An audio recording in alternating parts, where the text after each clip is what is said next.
আসসালামু আলাইকুম। আজ আমি তোমাদের সঙ্গে শেয়ার করব দেশি মুরগির ঝোল।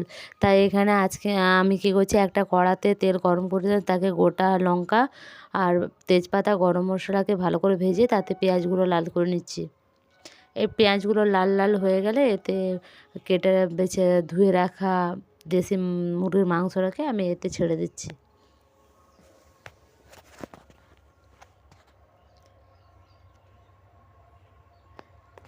এবার এতে নুন ছড়িয়ে এটাকে ভালোভাবে ভেজে নিচ্ছি।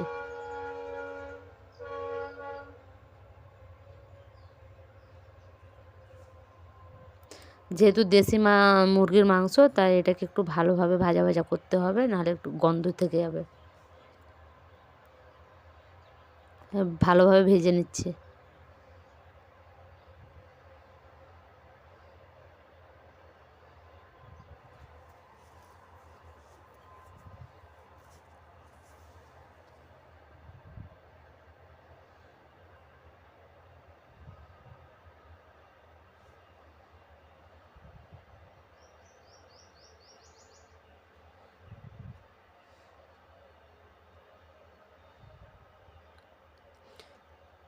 ভালোভাবে ভাজা হয়ে গেলে এতে আমি 2 চামচ হলুদের গুঁড়া অ্যাড করছি। আবারও এটাকে ভালোভাবে ভেজে নিতে হবে।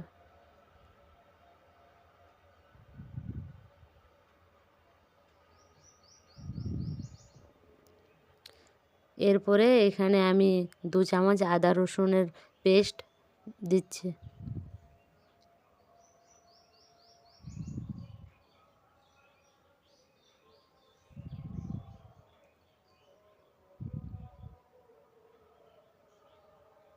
এটা আবার দিয়ে ভালোভাবে ভাজার পর এতে আমি 2 চামচ লঙ্কার গুঁড়ো অ্যাড করলাম।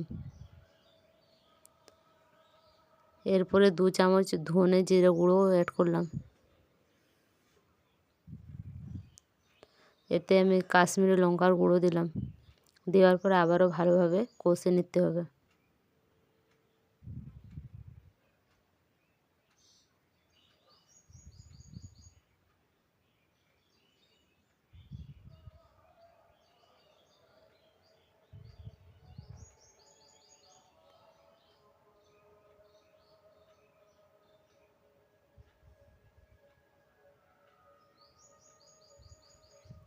ভাজা ভাজা হয়ে গেলে এতে আমি ভেজে রাখা আলুগুলো অ্যাড করছি। দেশি মুরগির মাংসের ঝোলে না আলুটা খেতে খুব ভালো লাগে, তাই আমি অ্যাড করলাম।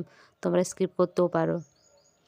আবারও এটাকে একসঙ্গে ভালোভাবে কষিয়ে নিতে হবে। দেশি মুরগির মাংস যত ভাজবে, যতটা কষবে, তখন টেস্ট বাড়াবে। ভালোভাবে আমি কষে নিচ্ছি। এরপরে আমি এখানে কষা হয়ে গেলে জল অ্যাড করলাম। জল অ্যাড করে এদিকে ঢেকে দেব।